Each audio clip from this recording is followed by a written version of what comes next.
সম্মানিত ভিউয়ার্স, আপনি যদি অনেক টাকা পয়সা ধন সম্পদের মালিক হতে চান এবং দারিদ্রতা থেকে মুক্তি পেতে চান ও আল্লাহ তাআলার পক্ষ থেকে গায়বীভাবে অনেক টাকা পয়সা পেতে চান, তাহলে সকালে ফজরের নামাজের পর আমি যে নিয়মে বলবো এই নিয়মে আপনি সূরা ইখলাসের এই আমলটি করুন। ইনশাআল্লাহ অল্প কিছুদিনের মধ্যেই আল্লাহ পাক রব্বুল আলামিন আপনাকে অনেক টাকা পয়সা ধন সম্পদ দান করবেন, যেভাবে আল্লাহ পাক রব্বুল আলামিন হযরত ইয়াকুব আলাইহিস সালামকে দান করেছিলেন। এবং এই আমলটি করার ফলে একজন সাহাবী অল্প কিছুদিনের মধ্যেই দারিদ্রতা থেকে মুক্তি পেয়ে অনেক টাকা পয়সা ধন সম্পদের মালিক হয়েছিল। সুবহানাল্লাহ।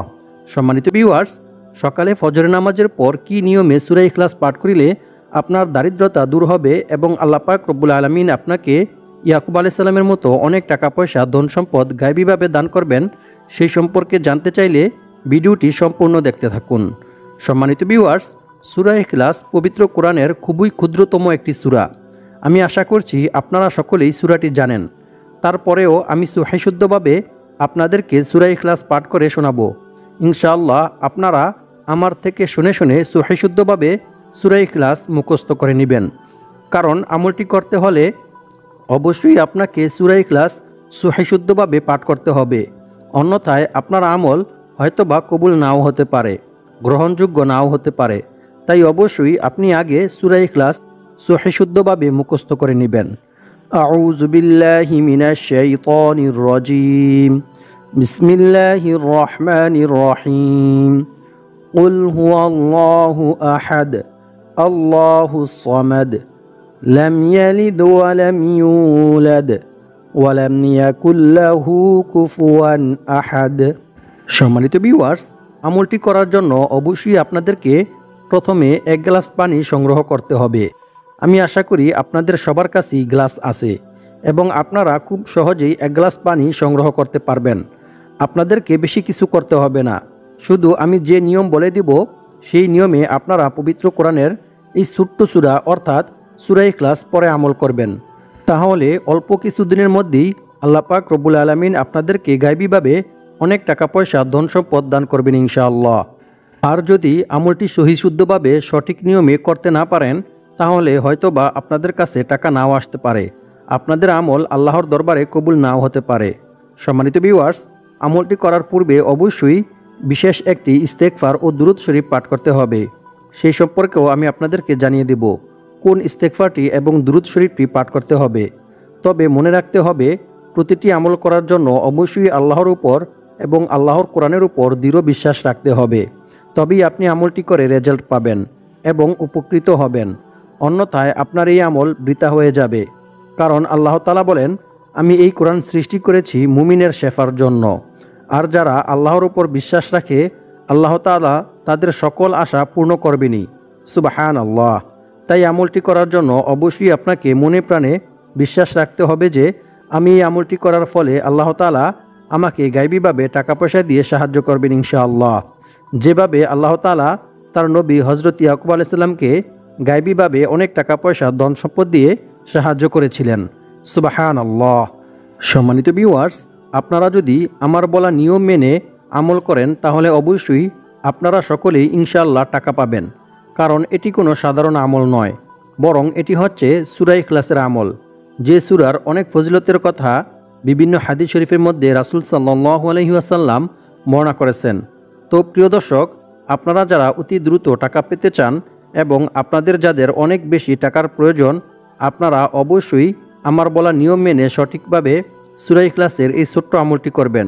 আর আমলটি করতে হবে সকালে ফজরের নামাজের পর, যা আমি আপনাদেরকে আগেই বলেছি। আমি আশা করি আপনারা বুঝতে পেরেছেন কোন সময় আমলটি করতে হবে। আমি এখন আপনাদেরকে সহজভাবে সূরা ইখলাসের এই আমলটির বিষয়ে জানিয়ে দেব এবং কি নিয়মে 7 বার সূরা ইখলাস পড়বেন সেই নিয়ম সম্পর্কেও আপনাদেরকে জানিয়ে দেব ইনশাআল্লাহ। সম্মানিত ভিউয়ার্স, তবে সূরা ইখলাসের এই আমলটি সম্পর্কে জানার পূর্বে আপনারা যারা ভিডিওতে লাইক করেননি, আপনারা ভিডিওতে লাইক করে আমিন লিখে কমেন্ট করে ভিডিওটি শেয়ার করে দিন। তারপর চ্যানেলটি সাবস্ক্রাইব করে পাশে থাকা বেল আইকনটি ক্লিক করে অল বাটনে সিলেক্ট করে রাখুন, এরকম গুরুত্বপূর্ণ ও সুন্দর সুন্দর ভিডিও সবার আগে পাওয়ার জন্য। সম্মানিত ভিউয়ার্স, প্রথমে আমি আপনাদেরকে সূরা ইখলাসের কিছু বিশেষ ফজিলতের বিষয়ে কোরআন এবং হাদিস থেকে জানিয়ে দেব। যে ফজিলত সম্পর্কে জানলে আপনারা বুঝতে পারবেন যে সূরা ইখলাস কত বড় গুরুত্বপূর্ণ একটি সূরা। যে সূরার আমল করে আপনি যা নিয়ত করবেন এবং যে আশা করবেন তাই পূরণ হবে ইনশাআল্লাহ। তারপর আপনাদেরকে জানিয়ে দেব সকালে ফজরের নামাজের পর কি নিয়মে 7 বার সূরা ইখলাস পাঠ করিলে আপনার কাছে গায়বীভাবে টাকা পয়সা আসবে। আবু সাঈদ খুদরি রাদিয়াল্লাহু তাআলা আনহু থেকে বর্ণিত, তিনি বলেন, এক ব্যক্তি অন্য এক ব্যক্তিকে রাতে বারবার সূরা ইখলাস পাঠ করতে শোনেন। অতঃপর সকাল হলে সেই ব্যক্তি রাসূল সাল্লাল্লাহু আলাইহি ওয়াসাল্লামকে এই বিষয়টি সম্পর্কে অবগত করেন। রাসূল সাল্লাল্লাহু আলাইহি ওয়াসাল্লাম এ কথা শুনে বললেন, ওই সত্তার শপথ যার হাতে আমার প্রাণ, অবশ্যই এ সূরা অর্থাৎ সূরা ইখলাস পবিত্র কোরআন মাজিদের 1/3 সমান। সুবহানাল্লাহ, আল্লাহু আকবার। বুখারী শরীফ হাদিস নং 5013। অর্থাৎ কোনো ব্যক্তি যদি সূরা ইখলাস 3 বার পাঠ করে তাহলে তার আমলনামায় 1 খতম কোরআন তিলাওয়াত করার সওয়াব লেখা হবে। সুবহানাল্লাহ, আল্লাহু আকবার। অপর এক হাদিসে বলা হয়েছে রাসূল সাল্লাল্লাহু আলাইহি ওয়াসাল্লামের কাছে একবার এক সাহাবী এসে বললেন, হে আল্লাহর রাসূল সাল্লাল্লাহু আলাইহি ওয়াসাল্লাম, আমি সূরা ইখলাসকে অনেক ভালোবাসি। তখন আল্লাহর রাসূল সাল্লাল্লাহু আলাইহি ওয়াসাল্লাম তাকে বললেন, এ ভালোবাসা তোমাকে জান্নাতে প্রবেশ করাবে। সুবহানাল্লাহ, আল্লাহু আকবার। বুখারী শরীফ হাদিস নং 774।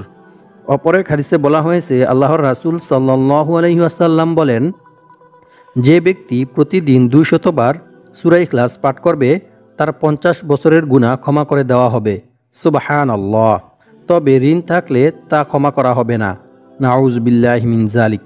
তিরমিজি শরীফ হাদিস নং 2898।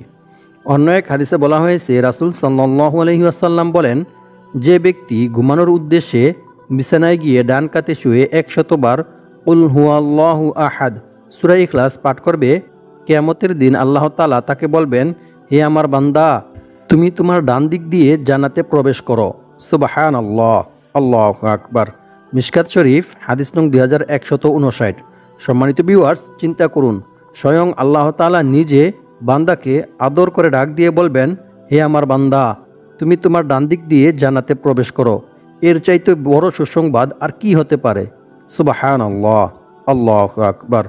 অন্য এক হাদিসে বলা হয়েছে রাসূল সাল্লাল্লাহু আলাইহি ওয়াসাল্লাম বলেন, যে ব্যক্তি কুল হুয়াল্লাহু আহাদ সূরা ইখলাস শেষ পর্যন্ত 10 বার পাঠ করবে, আল্লাহ তাআলা সেই ব্যক্তির জন্য জান্নাতে একটি মহল তথা ঘর নির্মাণ করে দিবেন। সুবহানাল্লাহ, আল্লাহু আকবার। এই কথা শুনে ওমর বিন খাত্তাব রাদিয়াল্লাহু তাআলা আনহু বললেন, তাহলে আমরা বেশি বেশি করে সূরা ইখলাস পাঠ করব, হে আল্লাহর রাসূল সাল্লাল্লাহু আলাইহি ওয়াসাল্লাম। তারপর রাসূল সাল্লাল্লাহু আলাইহি ওয়াসাল্লাম বললেন, আল্লাহ তাআলাও তোমাদেরকে বেশি বেশি দান করবেন। আল্লাহ তাআলা অধিক দানশীল। সুবহানাল্লাহ, আল্লাহু আকবার। মুসনাদে আহমদ হাদিস নং 15610। অন্য এক হাদিসে বলা হয়েছে এক সাহাবী জিহাদের ময়দানে নামাজের ইমামতি করার সময় বারবার সূরা ইখলাস পাঠ করেন। সাহাবীরা যুদ্ধ থেকে ফিরে এসে রাসূল সাল্লাল্লাহু আলাইহি ওয়াসাল্লামকে বিষয়টি সম্পর্কে অবগত করেন। রাসূল সাল্লাল্লাহু আলাইহি ওয়াসাল্লাম তাদেরকে বললেন, তোমরা তাকে গিয়ে জিজ্ঞেস করো কেন সে এইরূপ করেছে। সাহাবীরা তাকে জিজ্ঞেস করলে সেনাপতি তাদেরকে জানান, এই সূরায় আল্লাহর গুণাবলী বর্ণিত হয়েছে, তাই আমি এই সূরাকে ভালোবাসি। সুবহানাল্লাহ। রাসূল সাল্লাল্লাহু আলাইহি ওয়াসাল্লাম তখন সাহাবীদেরকে বললেন, তোমরাও তাকে গিয়ে বলো আল্লাহ তাআলাও তাকে অনেক ভালোবাসেন। সুবহানাল্লাহ, আল্লাহু আকবার। বুখারী শরীফ হাদিস নং 7375। সম্মানিত ভিউয়ার্স, যে ব্যক্তিকে স্বয়ং আল্লাহ তাআলা নিজে ভালোবাসেন সেই ব্যক্তির আর কিসের চিন্তা? তার তো আর কোনো চিন্তা, দুঃখ, কষ্ট কিছুই নেই। সুবহানাল্লাহ, আল্লাহু আকবার। সম্মানিত ভিউয়ার্স, সূরা ইখলাসের এ সকল ফজিলত শুনে বুঝতেই পারতেছেন যে সূরা ইখলাস কতটা গুরুত্বপূর্ণ এবং ফজিলতপূর্ণ সূরা। তাই আপনারা যদি আমার বলা নিয়ম মেনে সঠিকভাবে সূরা ইখলাস 7 বার পরে আমল করেন তাহলে আল্লাহ পাক রব্বুল আলামিন আপনাদেরকে গায়বীভাবে অনেক টাকা পয়সা, ধন সম্পদ দান করবেন। সুবহানাল্লাহ। এমনকি এক সাহাবী নিজেও সূরা ইখলাসের আমল করে কিছুদিনের মধ্যে দারিদ্রতা থেকে মুক্ত হয়ে অনেক টাকা পয়সা, ধন সম্পদের মালিক হয়ে গিয়েছিল। সুবহানাল্লাহ, আল্লাহু আকবার। সম্মানিত ভিউয়ার্স, কিছুক্ষণ পরে আমি আপনাদেরকে সূরা ইখলাসের এই ছোট্ট নিয়মটি সম্পর্কে জানিয়ে দেব। তার আগে প্রথমে আপনাদেরকে আমলটি করার জন্য ভালোভাবে ওযু করতে হবে এবং পাক পবিত্র হতে হবে। সম্মানিত ভিউয়ার্স, আমলটি করার জন্য অবশ্যই আপনাকে সকালে ফজরের নামাজ জামাতের সহিত আদায় করতে হবে, আর মেয়েরা ঘরেই আদায় করবেন। তারপর একটা পরিষ্কার পরিচ্ছন্ন পবিত্র গ্লাস নেবেন। সেই গ্লাসে এক গ্লাস পরিষ্কার পবিত্র পানি নেবেন। তারপর একটি বিশেষ ইস্তেগফার পাঠ করবেন। প্রথমে আমরা ইস্তেগফার পাঠ করার কিছু গুরুত্বপূর্ণ ফজিলতের বিষয়ে কোরআন এবং হাদিস থেকে জেনে নেই। রাসূল সাল্লাল্লাহু আলাইহি ওয়াসাল্লাম বলেন, আল্লাহ তাআলা ওই ব্যক্তির চেহারা উজ্জ্বল করে দেন যে ব্যক্তি আমার কোনো হাদিস শুনেছে অতঃপর তা অন্যের কাছে পৌঁছে দিয়েছে। সুবহানাল্লাহ, আল্লাহু আকবার। আবু দাউদ শরীফ, হাদিস নং 515। সম্মানিত ভিউয়ার্স, আপনারা যদি ভিডিওটি শোনার পর ভিডিওটি শেয়ার করে দেন তাহলে আপনারাও এই হাদিসের ফজিলত অর্জন করতে পারবেন ইনশাআল্লাহ। আল্লাহ তাআলা পবিত্র কোরআনের মধ্যে বলেন, ইল্লা মান তাবা ওয়া আমানা ওয়া আমিলা আমালান সালিহা ফাউলাইকা ইউবাদদিলুল্লাহু সাইয়্যাতিহিম হাসানাত ওয়া কানাল্লাহু গফুরার রহিমা। অর্থ, তবে যে ব্যক্তি তাওবা করে, ঈমান আনে এবং সৎকর্ম করে, পরিণামে আল্লাহ তাআলা তাদের পাপগুলোকে নেকি দ্বারা পরিবর্তন করে দেন।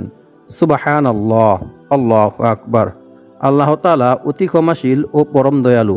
সূরা ফুরকান আয়াত নং 70। রাসূল সাল্লাল্লাহু আলাইহি ওয়াসাল্লাম বলেছেন, নিশ্চয়ই আল্লাহ তাআলা বান্দার তাওবা কবুলের জন্য পশ্চিম দিকে একটি দরজা খোলা রেখেছেন, যার প্রশস্ততা হচ্ছে 70 বছরের পথ। সূর্য পশ্চিম দিকে উদয় না হওয়া পর্যন্ত, অর্থাৎ কিয়ামত পর্যন্ত এ দরজা বন্ধ করা হবে না। সুবহানাল্লাহ, আল্লাহু আকবার। তিরমিজি শরীফ, হাদিস নং 3536। সম্মানিত ভিউয়ার্স, অন্যান্য নবীদের উম্মতের জন্য একটি বিশেষ নিয়ম ছিল, আর সেটি হচ্ছে তাদেরকে তাওবা ইস্তেগফার করতে হলে, ক্ষমা প্রার্থনা করতে হলে একটি নির্দিষ্ট স্থানে বা একটি নির্দিষ্ট সময়ে ইস্তেগফার করতে হতো, ক্ষমা প্রার্থনা করতে হতো। কিন্তু আমরা শেষ নবীর উম্মত, আমাদেরকে আল্লাহ তাআলা এরকম সুযোগ, এরকম মর্যাদা দিয়েছেন যে আমরা যখনই, যে সময়ে, যে স্থানে থেকেই আল্লাহ তাআলার কাছে তাওবা ইস্তেগফার করব, ক্ষমা প্রার্থনা করব, আল্লাহ তাআলা সাথে সাথে আমাদেরকে ক্ষমা করে দিবেন। সুবহানাল্লাহ, আল্লাহু আকবার। অন্য এক হাদিসে বলা হয়েছে, রাসূল সাল্লাল্লাহু আলাইহি ওয়াসাল্লাম বলেছেন, আল্লাহর শপথ, আমি যা জানি তোমরা যদি তা জানতে তাহলে তোমরা খুব কম পরিমাণে হাসতে এবং অধিক পরিমাণে কান্না করতে, আর বিছানায় স্ত্রীদেরকে উপভোগ করতে না, বাড়িঘর ছেড়ে পথে প্রান্তে বেরিয়ে পড়তে এবং চিৎকার করে আল্লাহ তাআলার কাছে কান্না করতে আর দোয়া করতে, হায় আমি যদি মানুষ না হয়ে একটি গাছ হতাম এবং তা কেটে ফেলা হতো তাহলে কতই না ভালো হতো। আল্লাহু আকবার। সুনানে ইবনে মাজাহ, হাদিস নং 4190।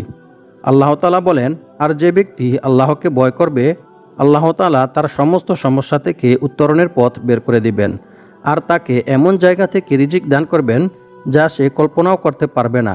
অর্থাৎ অকল্পনীয় উৎস থেকে, তার ধারণার বাইরে থেকে আল্লাহ তাআলা তার রিজিকের ব্যবস্থা করে দিবেন। সুবহানাল্লাহ, আল্লাহু আকবার। আর যে ব্যক্তি আল্লাহর উপর ভরসা করবে তার জন্য তিনিই যথেষ্ট হবেন। নিশ্চয়ই আল্লাহ তাআলা তার সমস্ত ইচ্ছা পূরণ করবেনই। সুবহানাল্লাহ, আল্লাহু আকবার। সূরা তালাক আয়াত নং 2 থেকে 3। সম্মানিত ভিউয়ার্স, আল্লাহ তাআলাকে ভয় করার সর্বোত্তম মাধ্যম হচ্ছে আল্লাহ তাআলার কাছে ক্ষমা প্রার্থনা করা, তাওবা ইস্তেগফার করা। বান্দার দ্বারা যদি ইচ্ছায় কিংবা অনিচ্ছায় কোনো গুনাহ সংগঠিত হয়ে যায়, আর বান্দা যদি সাথে সাথে আল্লাহ তাআলার কাছে তাওবা ইস্তেগফার করে, ক্ষমা প্রার্থনা করে, সেজদায় মাথা লুটিয়ে পড়ে, তাহলে আল্লাহ তাআলা সাথে সাথে বান্দাকে ক্ষমা করে দেন। আর এই বিষয়টি আল্লাহ তাআলা অনেক বেশি পছন্দ করেন, আর এ কারণেই আল্লাহ তাআলা বান্দাকে অনেক বেশি ভালোবাসেন, মুহাব্বত করেন। আল্লাহু আকবার। সম্মানিত ভিউয়ার্স, আর আল্লাহর উপর ভরসা করার সর্বোত্তম মাধ্যম হচ্ছে যে কোনো অবস্থাতেই বিপদ আপদ, বালা মুসিবত, দুঃখে কষ্টে, অসুখ বিসুখে সর্ব অবস্থায় আল্লাহ তাআলার উপর ভরসা করা, আল্লাহ ব্যতীত অন্য কারো কাছে না চাওয়া, মাজারে না যাওয়া, কোনো পীর বাবার কাছে না চাওয়া, বরং আল্লাহ তাআলার কাছে সিজদায় লুটিয়ে পড়ে আল্লাহ তাআলার কাছে চাওয়া। তবেই আল্লাহ তাআলা বান্দার মনের সকল ইচ্ছা পূর্ণ করবেনই। আল্লাহু আকবার। এছাড়াও বিভিন্ন আমলের মাধ্যমে, বিভিন্ন দোয়ার মাধ্যমে আল্লাহ তাআলার কাছে সাহায্য প্রার্থনা করা, তবেই আল্লাহ তাআলা বান্দাকে সাহায্য করবেন, বান্দার মনের সকল ইচ্ছা পূর্ণ করবেন ইনশাআল্লাহ। সম্মানিত ভিউয়ার্স, ভয়াবহ বিপদ কিংবা প্রাকৃতিক দুর্যোগ দিয়ে মহান আল্লাহ তাআলা মাঝে মাঝে বান্দাকে পাপের শাস্তি দেন, কিন্তু বান্দা যখন ইস্তেগফারে রত হয়ে যায় তখন আল্লাহ তাআলা আযাব উঠিয়ে নেন। কারণ পবিত্র কোরআনে বলা হয়েছে, এবং আল্লাহ তাআলা এমনও নন যে লোকেরা আল্লাহ তাআলার কাছে ক্ষমা প্রার্থনা করবে, তাওবা ইস্তেগফার করবে, অথচ তিনি তাদেরকে শাস্তি দিবেন। সুবহানাল্লাহ। সূরা আনফাল আয়াত নং 33। অর্থাৎ বান্দা যদি আল্লাহ তাআলার কাছে তাওবা ইস্তেগফার করে ক্ষমা প্রার্থনা করে, তাহলে আল্লাহ তাআলা বান্দাকে আর শাস্তি দিবেন না। বান্দার পক্ষ থেকে সমস্ত রকমের আযাব গজব, বিপদ আপদ, বালা মুসিবত দূর করে দিবেন। সুবহানাল্লাহ। আল্লাহু আকবার। অন্য এক হাদিসে বলা হয়েছে, রাসূল সাল্লাল্লাহু আলাইহি ওয়াসাল্লাম বলেন, সৎকর্ম ছাড়া অন্য কোনো কিছুই মানুষের হায়াত বাড়াতে পারে না, এবং দোয়া ছাড়া অন্য কোনো কিছুতেই মানুষের তাকদির পরিবর্তন হয় না। মানুষ তার পাপ কাজের কারণেই তার প্রাপ্য রিজিক থেকে বঞ্চিত হয়। নাউযুবিল্লাহি মিন যালিক।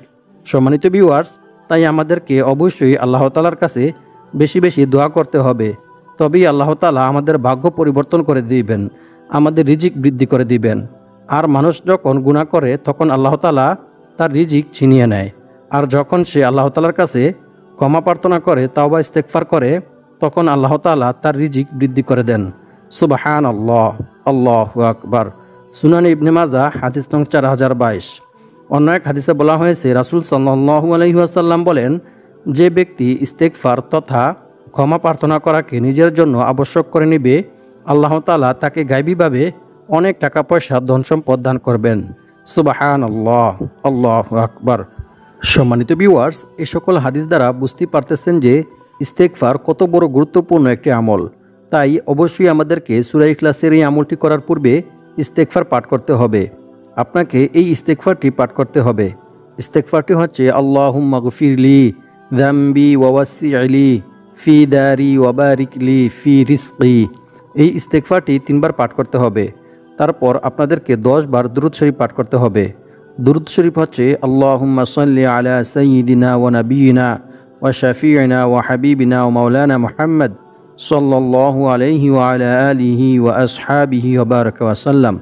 যদি আপনি দুরূদ শরীফ পাঠ না করেন, তাহলে আপনার কোনো দোয়া বা কোনো ইবাদতই আল্লাহর দরবারে পৌঁছাবে না। তাই অবশ্যই আপনাকে দুরূদ শরীফ পাঠ করতে হবে। অতঃপর আপনাকে দোয়া করতে হবে, কারণ দোয়ার মাধ্যমেই আল্লাহ তাআলা ভাগ্যকে পরিবর্তন করে দেন, এবং একমাত্র দোয়াই আল্লাহ তাআলার সিদ্ধান্তকে পরিবর্তন করতে পারেন। তাই অবশ্যই আপনাদেরকে দোয়া করতে হবে। আর দোয়ার মধ্যে আপনাকে ইসমে আজমের উসিলায় দোয়া করতে হবে, তবে আল্লাহ তাআলা আপনার দোয়া কবুল করবেন ইনশাআল্লাহ। ইসমে আজমের উসিলায় দোয়া করিলে আল্লাহ তাআলা সেই দোয়া কবুল করেন। তারপর আপনাকে 7 বার সূরা ইখলাস পাঠ করতে হবে।